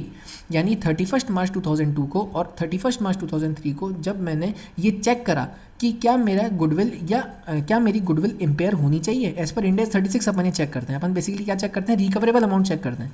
क्या देखते हैं कि मेरी बुक्स में मैंने कितना कैरिंग अमाउंट दिखा रखा है और बाहर मुझे कितना पैसा मिल जाएगा। तो क्या ऐसा है कि बाहर मुझे कम मिलेगा, मान लो मैंने बुक्स में 10 लाख दिखा रखा है, बाहर में वो 9 लाख ही मिलेगा। अरे यार ये तो गड़बड़ गलत बात है। तो मैंने बुक्स में मेरा असेट दिखा रहा है 10 लाख का, बाहर में वो 9 लाख ही मिल रही है, क्या बात हुई। मेरी भी बुक्स में मैं कम करूँगा, मैं भी मेरी बुक्स में फेयर वैल्यू दिखाऊँ, ओ रैशनल अमाउंट दिखाऊंगा 9 लाख का, मैं क्यों दिखाऊँ 10 लाख, मैं क्यों मेरी बुक्स को ओवर वैल्यू दिखाऊँ, गलत है। तो मैं क्या करता हूँ, इम्पेयरमेंट करता हूँ और 1 लाख से क्या करता हूँ, मेरा उस असेट को कम कर देता हूँ, इम्पेयरमेंट लॉस बुक कर देता हूँ पीएनएल में। बस बेसिकली ये करते हैं अपन इंड एस 36 में।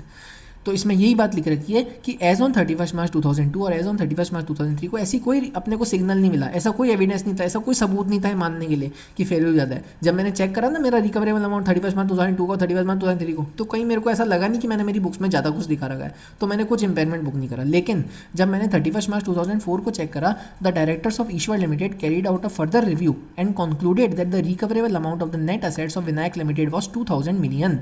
चलो ठीक है, 2000 मिलियन का क्या मतलब हुआ, 2000 इंटू 10 लाख ये फिगर आया मेरे पास, और मैंने लास्ट के 3 जीरो हटा दिए तो मेरा 20 लाख फिगर। यानी 31st मार्च 2002 को मेरा जो रिकवरेबल अमाउंट है वो 20 लाख का है। ठीक है 20 लाख का है। Vinayak limited is regarded as a single cash generating unit for the purpose of measuring goodwill. यानी कुल मिला के जो मेरे नेट असेट्स की वैल्यू है इंक्लूडिंग गुडविल वो कितनी है, 20 लाख की है। रिकवरेबल अमाउंट 20 लाख का है। लेकिन जैसा कि मैंने आपको अभी एग्जांपल में बताया कि एक होती है मेरी कैरिंग अमाउंट, एक होता है रिकवरेबल अमाउंट। तो रिकवरेबल अमाउंट तो मेरे पास आ गया 20 लाख का, कैरिंग अमाउंट भी तो मेरे को देखना पड़ेगा चेक करने के लिए कि क्या कोई इंपेयरमेंट है या नहीं, क्या मेरा कैरिंग अमाउंट इस 20 लाख से कम है या ज़्यादा है। अगर ज़्यादा हो तो मैं इंपेयरमेंट बुक करूँ, अगर कम है ऑलरेडी तो कोई दिक्कत नहीं, मैंने वैसे ही कम दिखा रखा है, कोई दिक्कत वाली बात नहीं है। हाँ अगर ज़्यादा है तो मुझे इंपेयरमेंट बुक करना पड़ेगा। जैसे मैंने आपको भी एग्जाम्पल में बताया था कि मैंने 10 लाख का दिखा रखा है लेकिन मेरे को बाहर 9 लाख ही मिलेगा, तो मैं 1 लाख से कम करूँगा। चलो अपन चेक करते हैं, अब अपन इसका इंपेयरमेंट का एडजस्टमेंट करते हैं। क्या करते हैं मैं आपको नीचे से डायरेक्टली पढ़ के बताता हूँ। आपने इंड एस 36 अगर पढ़ रखा है, इंड एस 36 ध्यान से, इंड एस 36 अगर आपने पढ़ रखा है तो आपको पहले से पता होगा कि इसमें क्या एडजस्टमेंट करते हैं। बिल्कुल अगर नहीं कर रखा है तो आप मेरे को अभी समझना, और कर भी रखा है तो भी अपन समझना, बिल्कुल क्लैरिटी से मैंने वर्किंग नोट बना के लिखा है, उसमें कोई दिक्कत नहीं आएगी आपको समझने में। चलो अब अपन हमारा गुडविल का एडजस्टमेंट समझने के लिए जा रहे हैं। सबसे पहले अपन बेसिकली जैसे कैलकुलेट करते हैं गुडविल वो कर देते हैं, जो अपन नॉर्मली करते हैं। पीसी 14 लाख मैंने ऊपर निकाला था वीडियो की शुरुआत में, ध्यान हो आपको तो बिल्कुल। NCS on date of acquisition 2,98,200 बिल्कुल मैंने ऊपर स्टेप 4 में कैलकुलेट करा था। नेट असेट्स अपन ने ऊपर कैलकुलेट करते, ये हमारी गुडविल आ गई एक बेसिक सी जो अपन हर क्वेश्चन में कैलकुलेट करते हैं। PC at NCS on date of acquisition less net assets, मेरी आ गई 2,07,200 गुडविल। अब ये इंपेयरमेंट कैसे आया ये अपने को देखना है। वर्किंग नोट नंबर 7 पे आ जाओ, क्या लिखा है ध्यान से पढ़ो। एज पर इंड एस 36 यानी हमारा इम्पेयरमेंट का index. We compare recoverable amount and carrying amount of net assets and we calculate the impairment loss if recoverable amount is less than carrying amount. बताया था, ध्यान है अपने एग्जाम्पल के साथ, रिकवरेबल अमाउंट 9 लाख और कैरिंग अमाउंट 10 लाख। मैंने ज़्यादा दिखा रखा है तो मैं कम करूंगा, वही चीज़ लिखी हुई है। As per index 36 we compare recoverable amount and carrying amount of net assets and will calculate impairment loss if recoverable amount is less than carrying amount. Calculation of carrying amount of net assets अपन देखने जा रहे हैं। ये कैसे है, ये भी एक बहुत अच्छी बात है। ये कैसे आया निकल के, देखो नेट असेट्स मेरे पास एक्विजिशन डेट पे कितने थे, 14,91,000 के थे जो अपन ने ऊपर कैलकुलेट करे। भाई नेट असेट्स अपन 1 अप्रैल 2001 के एक्विजिशन डेट की तो कैलकुलेट करते हैं, share capital plus pre acquisition reserves करके, ठीक है। यानी नेट असेट्स मेरे पास कुल मिला के एक्विजिशन डेट के 14,91,000 के हैं, लेकिन मेरे को नेट असेट्स तो 31 मार्च 2004 के चाहिए। अब आपके मन में डाउट नहीं आना चाहिए कि भैया हमें 31 मार्च 2004 के नेट असेट्स क्यों चाहिए। अरे जो अपन इम्पेयरमेंट टेस्ट कर रहे हैं वो 31 मार्च 2004 ही तो कर रहे हैं। अब ये कैसे पता, क्वेश्चन में दिया हुआ है, बताया था याद है 2002 और 2003 में तो कुछ सिग्नल नहीं था, हाँ 2004 को था। तो 2004 को अपन इम्पेयरमेंट टेस्टिंग कर रहे हैं, 2004 का अपने को रिकवरेबल अमाउंट दे रखा है 20 लाख का, तो 2004 को ही अपने को कैरिंग अमाउंट चाहिए हमारी बुक्स का। तो 31 मार्च 2004 को अपन नेट असेट्स अपन कैलकुलेट करने जा रहे हैं, जिसके अपन ने 1 अप्रैल 2001 की ओपनिंग तो अपन ने नेट असेट्स लिख दिए 14,91,000। अब आगे जो जो चेंजेस हुए तीनों इन 3 साल में वो अपन यहाँ पे मेंशन करेंगे। सबसे पहले हमारे पोस्ट एक्विजिशन बैलेंसेस मैंने लिख दिया 2,77,000, दोनों पेरेंट एंड से टोटल 2,77,000 जो हमारा टोटल निकल के आया था ऊपर, वो मैंने यहाँ पे ऐड कर दिया होगी, बात की बात है ये। गुडविल जो अपन ने ऊपर स्टेप 5 में कैलकुलेट करी 2,07,200, क्या लिखा मैंने ब्रैकेट में, पेरेंट गुडविल है सिर्फ। पेरेंट गुडविल क्यों है सिर्फ, चलो जब भी अपन PSNA मेथड से कैलकुलेशन करते हैं, मैंने ऊपर नोट्स में भी लिख रखा है आपके, मैं आपको एक बार रेफरेंस दिखा देता हूँ, भले कोई बात नहीं टाइम लगने दो, लेकिन आपको रेफरेंस दिखाना बहुत ज़रूरी है, इससे पता चलना चाहिए कि नोट्स में सब कुछ मेंशन है। ये देखो यहाँ पे मैंने गुडविल कैलकुलेट करी, ये हमारे नोट्स हैं जो मैंने बनाए आपके लिए, ये हमारे गुडविल यहाँ पे कैलकुलेट हुई। लेकिन impairment can be of both partial goodwill and और फुल गुडविल। चलो पार्शियल गुडविल क्या होती है, देखो only parent share of goodwill is recognised on acquisition, यानी पार्शियल गुडविल मतलब सिर्फ पेरेंट की goodwill. Impairment will reduce only consolidated retained earning, ध्यान से सिर्फ कंसोलिडेटेड रिटेन अर्निंग रिड्यूस। भाई जब सिर्फ पेरेंट की गुडविल है तो जो इम्पेयरमेंट होगा वो भी सिर्फ पेरेंट की गुडविल में होगा। तो जब इम्पेयरमेंट होगा वो सिर्फ पेरेंट की कंसोलिडेटेड रिटेन अर्निंग यानी जो पेरेंट का जो P&L होता है उसमें से रिड्यूस होगा, हाँ। लेकिन अगर वो फुल गुडविल मेथड है, यानी अपन ने NCI अगर फेयर वैल्यू मेथड से कैलकुलेट करा है, अगर वो फुल गुडविल है तो फुल गुडविल में पेरेंट का भी शेयर रिड्यूस होगा गुडविल इम्पेयरमेंट का, और NCI का भी रिड्यूस होगा, यानी कंसोलिडेटेड रिटेन अर्निंग भी रिड्यूस होंगी और NCI भी रिड्यूस होगा। क्यों, क्योंकि फुल गुडविल है। फुल गुडविल का मतलब पेरेंट की गुडविल भी है उसमें और NCI की गुडविल भी है। पार्शियल गुडविल का मतलब सिर्फ पेरेंट की गुडविल है। क्या हमारे क्वेश्चन में अभी पार्शियल गुडविल है फुल गुडविल है, सोचो पार्शियल है फुल है, पार्शियल है। क्यों पार्शियल है, पार्शियल इसलिए क्योंकि अपन ने PSNA मेथड से कैलकुलेशन करी गुडविल की। समझ में आ गई बात, बिल्कुल समझ में आ गई। यानी हमारे पास जो हमारी जो गुडविल है वो सिर्फ पेरेंट की गुडविल है, लेकिन जब अपन इंड AS 36 के हिसाब से कैलकुलेशन करते हैं तो हमें एक नोशनल अमाउंट ऑफ गुडविल उसमें ऐड करना होता है।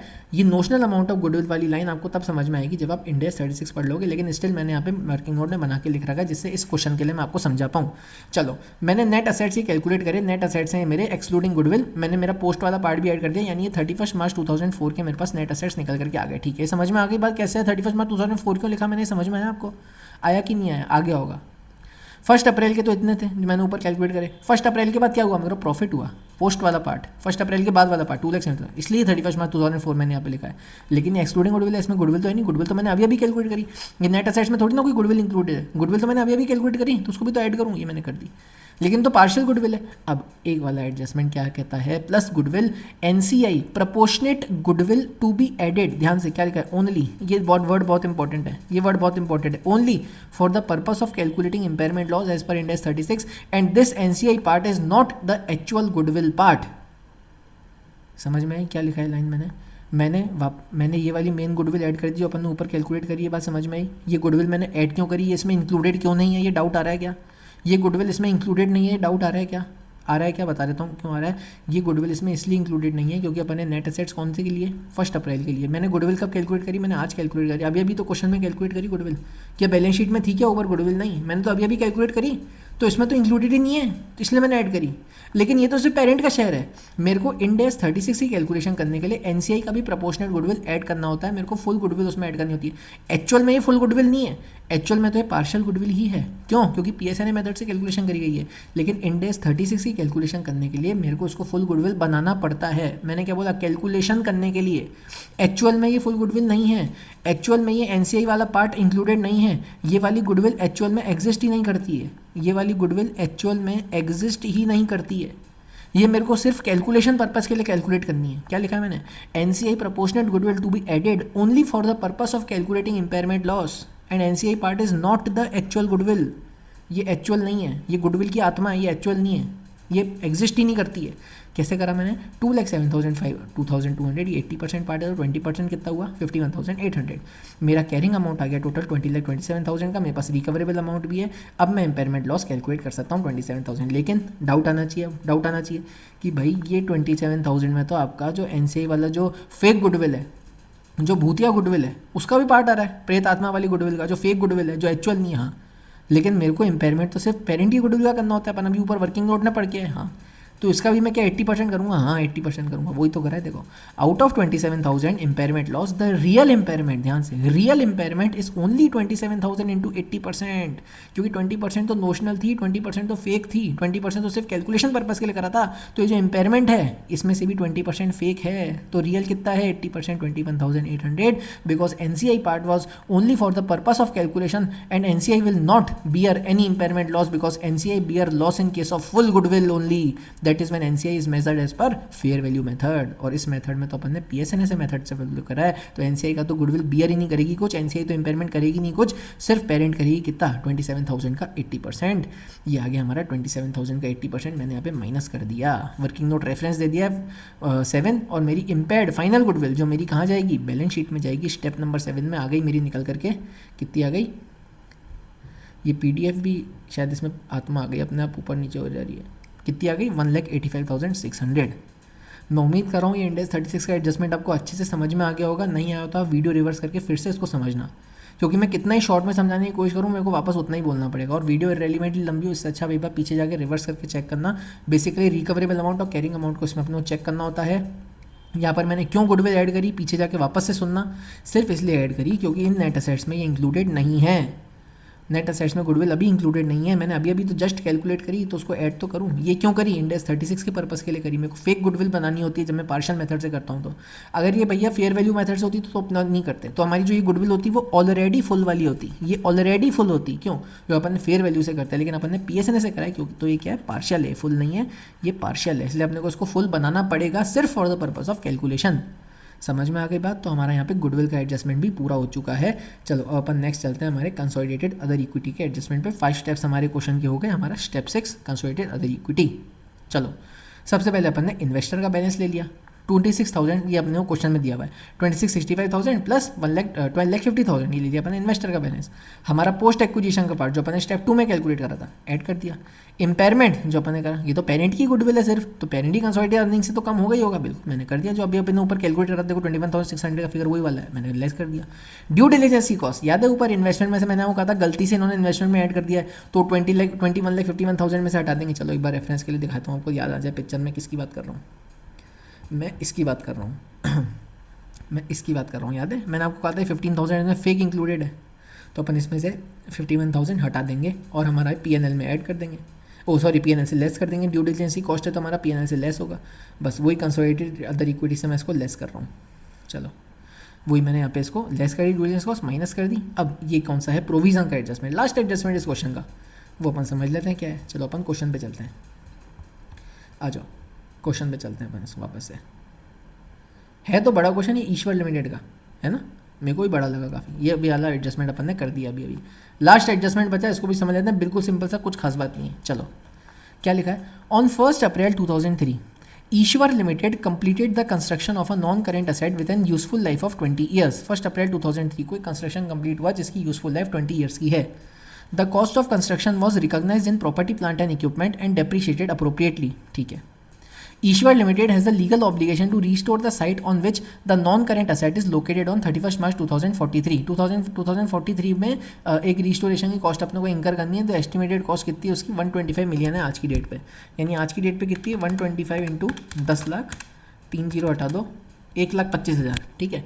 और उसको अपन अगर, और उन्होंने क्या करा, the directors of Ishwar limited ने प्रोविजन बनाया 6.25 का, इन्होंने 6.25 का ही करा। तो बेसिकली अगर आपने इंडेक्स 16 पढ़ा हुआ हो, यहाँ पे इंडेक्स 16 का काम आएगा जब अपन पीपी की अकाउंटिंग करते हैं, तो उसमें अपन क्या करते हैं, आपको पढ़ा हुआ हो तो कोई दिक्कत वाली बात नहीं, अच्छा आपने पढ़ रखा, अगर नहीं पढ़ रखा तो मैं आपको ब्रीफ दे देता हूँ कि अगर इंडेक्स 16 के अकॉर्डिंग अपन क्या करते हैं, अगर कोई भी प्रोविजन फॉर रिस्टोरेशन कॉस्ट या डिसमेंटलिंग कॉस्ट जो अपने को फ्यूचर में अकर करना होता है, उसकी प्रेजेंट वैल्यू अपन आज असेट की कॉस्ट में ऐड करते हैं। भाई असेट को अपने को किस पे इंक्लूड करना होता है, उस कॉस्ट पे जो कि that cost all of that cost which is necessary for that asset to be use by to be intended to be use by management. ये लाइन अपन इंडेक्स 16 में पढ़ते हैं। और बेसिकली चलो इंडेक्स 16 हमने नहीं पढ़ा, तो अपन ने 11-12 में ही पढ़ रखा है कि असेट को लाने तक का खर्चा सारा अपन उसमें ऐड करते हैं, बिल्कुल। तो अगर अपन कोई प्रोविजन बना रहे हैं आने वाली रिस्टोरेशन कॉस्ट का जो फ्यूचर में अगर होगी, उसका प्रोविजन अपन आज किस पे बनाएंगे, फेयर वैल्यू बनाएंगे, तो फेयर वैल्यू ऑफ प्रोविजन भी अपन उसमें बेसिकली ऐड करते हैं। यानी बेसिकली अपने को इस क्वेश्चन के हिसाब से क्या करना है कि इसकी जो 1,25,000 का प्रोविजन है ये 2043 में इंकर होगा, लेकिन इसकी 20 ईयर्स की जो फेयर वैल्यू कितनी है 31.2 पैसा। यानी अगर मैं इसकी फेयर वैल्यू कैलकुलेट करने की कोशिश करूँ तो कितनी आएगी 1,25,000 इंटू 0.312 कितनी आई 39,000। यानी जब मैं नॉन करेंट असेट कैलकुलेट कर रहा हूँ, जब मैं मान के चलो मैं नॉन करेंट असेट लिख रहा हूँ, एक नॉन करेंट असेट, तो नॉन करेंट असेट में मैं एक 39,000 की कॉस्ट इंक्लूड करूँगा जो कि मेरा प्रोविज़न है, मैं मेरी कॉस्ट में इंक्लूड करूँगा। अगर भाई साहब ये कॉस्ट में इंक्लूड होगा तो उस पर डेप्रिसिएशन भी चार्ज होगा, बिल्कुल चार्ज होगा, हाँ होगा, ठीक है होगा। लेकिन इन कंपनी वालों ने क्या करा है, इस एंटिटी ने क्या करा है, इन्होंने प्रोविज़न बना दिया। इन्होंने क्या बनाया, made a provision in the draft balance sheet 6.25 million का। एक प्रोविज़न में दिखना चाहिए अपने को ऊपर 6.25 मिलियन, चेक करते हैं दिख रहा है क्या। इन्होंने विनायक लिमिटेड ने कहा, ईश्वर लिमिटेड ने करा है, ईश्वर लिमिटेड बुक्स में ये रहा, देखो ये दिख रहा है 6250, ये वही है, ये वही है। तो अपन इसको क्या करेंगे, इसको हटाएंगे, इसका कुछ काम नहीं है। क्यों, क्योंकि ये प्रोविजन तो असेट की कॉस्ट में इंक्लूड होना चाहिए 39,000 का, ये तो 39,000 असेट की कॉस्ट में इंक्लूड होना चाहिए। ये प्रोविजन थोड़ी बनेगा, प्रोविजन बनेगा भी, प्रोविजन फॉर डिस्काउंट में बनेगा, लेकिन वो किससे बनेगा, फेयर वैल्यू पे बनेगा, 39,000 में बनेगा। और उस पर अपन इंटरेस्ट चार्ज करते जाएंगे हर साल, जिससे वो आगे जा करके अमाउंट कितना हो जाए 1,25,000 बन जाए, और उसको अपन बाद में जाके 20 साल के बाद उसको अपन पे कर सकें। अगर आपने इंडेक्स 16 पढ़ा, आपको इंडेक्स ये एडजस्टमेंट समझ में आ रहा होगा, मैं उम्मीद करता हूँ हमने करा हुआ ही होगा इंडेक्स 16 अभी जब आप ये वीडियो देख रहे हो तो, है ना। बेसिकली अपन कर चुके होते हैं, छोटा सा इंडेक्स है, पहले अपन कर लेते हैं उसको।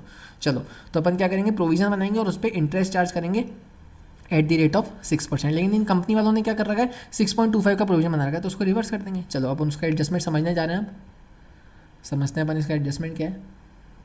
चलो कहाँ है, कहाँ बनाया मैंने इसका वर्किंग नोट, ये रहा, प्रोविजन फॉर रिस्टोरेशन कॉस्ट का करेक्ट प्रोविजन अमाउंट कितना होना चाहिए, 1,25,000 into 0.312 39,000 will be added to asset cost. ठीक है, 1 अप्रैल 2003 को ये असेट कंप्लीट हुआ है, क्वेश्चन में दे रखा है। यानी ईयर 2003-4 में क्या क्या एडजस्टमेंट होंगे, एक तो इस 31 मार्च, ध्यान रखना 31 मार्च 2004 के बाद बैलेंस शीट में आए तो एक साल का इसका एडजस्टमेंट आएगा, क्या आएगा, एक तो अपन डेप्रिसिएशन चार्ज करेंगे इस 39,000 के कॉम्पोनेंट पे जो अपन असेट की कॉस्ट में इंक्लूड है ना, बेसिकली कॉस्ट हो गई एक साल का। क्यों, क्योंकि ईयर 3-4 का अपन कैलकुलेट कर रहे हैं बस, क्योंकि 1 अप्रैल 2003 को ही कंप्लीट हुआ है। तो डेप्रिसिएशन अपन एक साल का करेंगे, 20 साल की लाइफ है, 1950 का तो डेप्रिसिएशन चार्ज होगा। चलो साथ साथ का एडजस्टमेंट देखते रहते हैं, डेप्रिसिएशन चार्ज होगा, इसका मतलब 1950 मेरी पेरेंट की, ईश्वर लिमिटेड की बात हो रही है, ईश्वर लिमिटेड की गलती है, ये पेरेंट की गलती है, तो पेरेंट अपने कंसोलिडेटेड पीएनएल से डेप्रिसिएशन कम कर देगा। चलो और क्या करेगा, इंटरेस्ट कॉस्ट प्रोविजन पे इंटरेस्ट चार्ज करेगा टाइम वैल्यू ऑफ मनी से, जिससे आगे जाकर के 20 साल के बाद ये वैल्यू 1,25,000 बन सके। ये जो 39,000 की प्रेजेंट वैल्यू है, ये तो प्रेजेंट वैल्यू है किसकी, 1,25,000 की। यानी इस 39,000 पे कुछ इंटरेस्ट चार्ज होगा टाइम वैल्यू ऑफ मनी के हिसाब से, जो अपन हमारे एएफएम में तो भर भर के करते हैं, हमारे एफआर में भी करते हैं। तो टाइम वैल्यू के हिसाब से अपन ने फर्स्ट ईयर का प्रोविजन पे इंटरेस्ट चार्ज करा 2340, ये भी एक इंटरेस्ट कॉस्ट है, यानी ये भी हमारे कंसोलिडेटेड पीएनएल से कम होगी, कम कर दी। बिल्कुल समझ में आ गया, बिल्कुल। ये वाला रिवर्स क्यों करा, ध्यान आया, ये प्रोविजन रिवर्स क्यों करा, भाई प्रोविजन बना रखा था अपन ने पहले, ड्राफ्ट बैलेंस शीट में याद है 6250 का प्रोविजन दिख रहा था, मैंने आपको दिखाया था ऊपर, देखो ये रहा 6250 प्रोविजन। हाँ, यानी मैंने उस समय उसको पीएनएल के डेबिट साइड पे प्रोविजन बनाया होगा। हाँ, कैसे बनता है provision, PNL to provision, provision liability होती है, क्रेडिट होती है, पीएनएल डेबिट होता है, क्योंकि प्रोविजन बनता है, अपन तो उसको रिवर्स करना है। क्यों रिवर्स क्यों कर रहे हैं, गलत है, बने 39,000 से बनना था, 6250 बना दिया, गलत है। तो इसके बाद रिवर्स तो करो, गलत है तो हटाओ तो सही इसको, बस कर दिया रिवर्स, ऐड कर दिया 6250, खत्म। चलो तो हमारा कंसोलिडेटेड अदर इक्विटी का क्या है बैलेंस, 4301960। समझ में आ गई बात, 4301960 का हमारा क्या आ गया, कंसोलिडेटेड अदर इक्विटी का बैलेंस निकल करके आ गया। अब अपन फाइनली चल रहे हैं हमारी प्यारी सी बैलेंस शीट पे। चलो, तो अपन ने क्या करा इसमें, ये हमारा असेट में अपन ने ऐड करा इस प्रोविजन को, अपन ने इसमें असेट में ऐड करा और इस पर इंटरेस्ट कॉस्ट चार्ज करी 39,000 की। अपन इसको एज अ प्रोविजन भी शो कर देंगे अपन बैलेंस शीट में, जब अपन अभी बैलेंस शीट बनाएंगे। चलो आ जाते हैं अपन हमारी कंसोलिडेटेड बैलेंस शीट पे। सब कुछ देखो मैंने कितना सारा यहाँ पे सब कुछ क्लियरली लिख रखा है, आपको जाना ही नहीं पड़ेगा वर्किंग नोट में, मैं आपको यही सब कुछ याद दिला दूंगा। चलो, पीपी ये हमारी एक पेरेंट की सब्सिडरी की ऐड कर दी, ये याद है क्या है, फिर 1 लाख तो याद नहीं भी हो तो यहाँ से आ जाएगा। बिल्डिंग की excess fair value working note 1 में जो कैलकुलेट करी थी मैंने, याद है 1,50,000 की एक्सेस आई थी, बस वो ऐड कर दी। याद है ऊपर लिखा था मैंने, add in asset in consolidated balance sheet step 7, बस वही ऐड करा है। लैंड की एक्सेस फेयर वैल्यू याद है ऊपर लिखा था, बस वही ऐड करा है। प्लांट की एक्सेस फेयर वैल्यू 1 लाख याद है ऊपर लिखा था, बस वही ऐड करा है। माइनस डेप्रिसिएशन एडिशनल डेप्रिसिएशन याद है, माइनस एडिशनल डेप्रिसिएशन याद है, क्या बोला था मैंने, less from post acquisition reserves and less from asset in consolidated balance sheet step 7, देख लो वही एल्स करा है। Additional depreciation on building, additional depreciation on plant, याद आ रहा है सब कुछ, ऊपर जाने की जरूरत नहीं है ना, बिल्कुल पक्का ना, कोई दिक्कत हो तो ऊपर जाके वर्किंग नोट चेक कर लेना, पीडीएफ आपके पास होगी।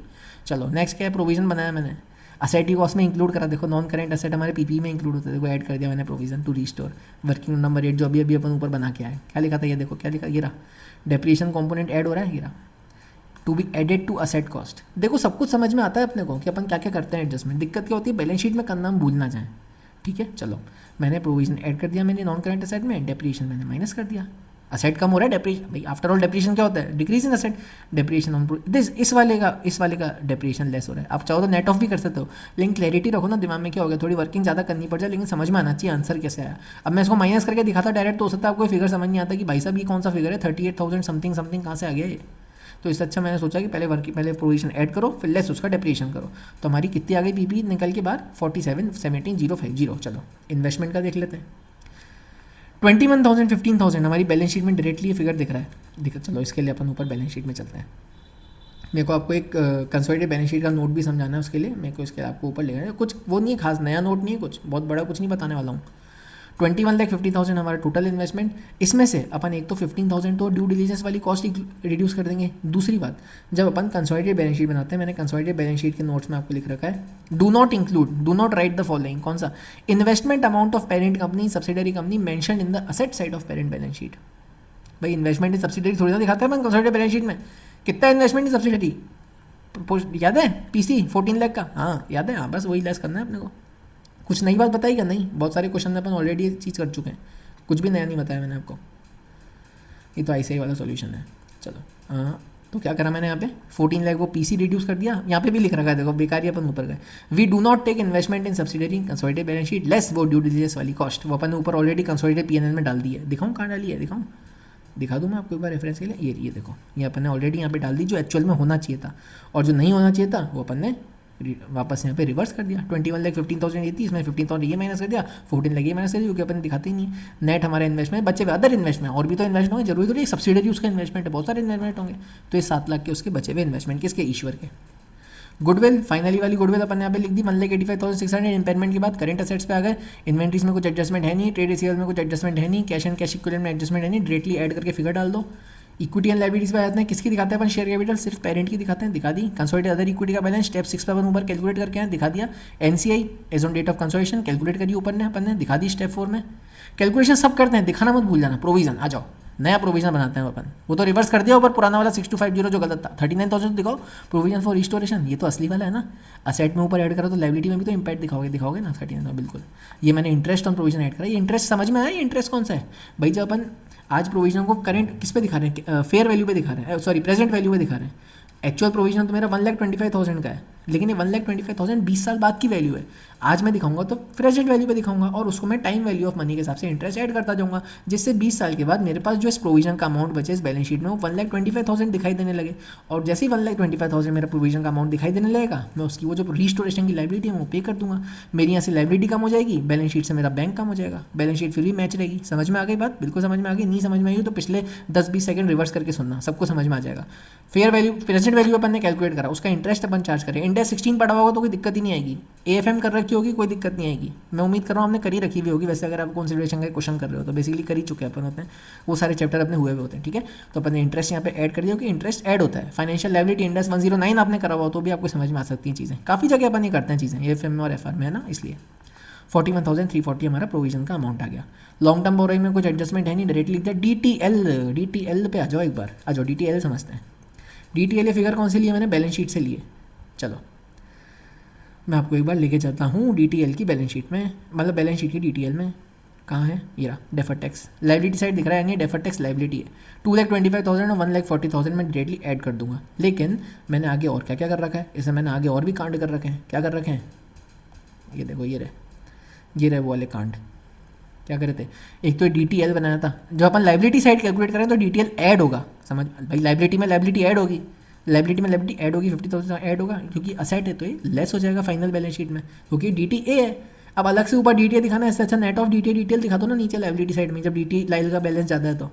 स्टूडेंट भाषा में समझा रहा हूँ आपको, बिल्कुल देख लो। 2,25,000 1,40,000 नॉर्मल ऐड कर दिया, ये अपन ने प्री में DTL कैलकुलेट करा था, लाइबिलिटी साइड ही कैलकुलेट करे तो ऐड कर दिया। असेट एक छोटा सा DTA बना, मैं लेस कर दो, कोई बात नहीं, ऊपर आप भी दिखा सकते हो अलग से, कोई दिक्कत वाली बात नहीं है। पोस्ट DTA दोनों स्टेप 2 में अपन ने करे थे, हमारा DTL का नेट बैलेंस आ गया 4,07,000। करेंट लाइबिलिटीज़ में आ जाओ, ट्रेड पेबल ट्रेड रिसीवेबल में कुछ एडजस्टमेंट है नहीं, शॉर्ट टर्म बोरेक्स में कुछ एडजस्टमेंट नहीं है। ईश्वर लिमिटेड की फाइनली हमारी बैलेंस शीट मैच हो चुकी है, 74,92,650, 74,92,650। क्या एडजस्टमेंट थे इसमें, चलो अपन क्वेश्चन में चलते हैं, अब सॉल्यूशन का कुछ काम नहीं है। आ जाओ वापस से क्वेश्चन विजिट करते हैं, रीविजिट करते हैं। रीविजिटिंग ईश्वर लिमिटेड, ऐसा थंबनेल नहीं, थंबनेल तो नहीं, काफ़ी जगह देख रखा है ना, यूट्यूब पे दिखता था रिविजिट, ये रिविजिट हो, तो अपन करते हैं रीविजिट ईश्वर। प्रोविजन का एडजस्टमेंट समझ में आ गया, बेसिकली फेयर वैल्यू अपन ने इसको कैलकुलेट करा, इंटरेस्ट और ऐड करी, रिवर्स अकाउंटिंग बेसिक वही है सब कुछ, बस हमारा प्रेजेंस ऑफ माइंड होना चाहिए कि अपने को कहाँ पर क्या क्या एडजस्टमेंट करने, बाकी कुछ है ही नहीं। देखो इम्पेयरमेंट का एडजस्टमेंट इंडेक्स 36 पढ़ रखा होगा, बहुत अच्छे समझ में आ जाएगा आपको ये, फिर भी सब कुछ नोट्स में लिख रखा है मैंने, सोल्यूशन में भी सब कुछ मैंने लिख रखा है, कहाँ पे क्या करा क्यों करा, है ना। जो आपका पढ़ रखा नहीं भी हो तो भी इस क्वेश्चन के पर्पज से तो समझ में आ ही जाए। ये डिटेल वाले एडजस्टमेंट अपन ने समझ लिए, फेयर वैल्यू और कैरिंग अमाउंट को अपन कंपेयर करते हैं, बाकी ये सारे हमारे फेयर वैल्यू के एडजस्टमेंट जो कि अपन ऑलरेडी सारे कंसोलिडेशन के क्वेश्चन में कर चुके हैं। तो मैं उम्मीद करता हूँ ये ईश्वर जी का क्वेश्चन आपको अच्छे से समझ में आ गया होगा। ये PDF आपको टेलीग्राम चैनल पे मिल जाएगी, ध्यान से अगर क्वेश्चन आ भी जाए ये वाला या इसको एडजस्टमेंट ध्यान से करना, प्रेजेंस ऑफ माइंड रखना, बस आराम से सब कुछ हो जाएगा। भूलना मत, देखो सब कुछ पता होता है आपको कि ये प्रोविजन बनाना है, ये रिवर्स करना है, ये PNL में जाएगा, ये लेकिन दिक्कत कहाँ आती है कि जब हम वो स्टेप परफॉर्म कर रहे हैं, जब हम उस स्टेप पे हैं, तब हम वो करना ही भूल गए, तो हमारे पता होने का क्या फ़ायदा हुआ, ये बताओ आप मेरे को।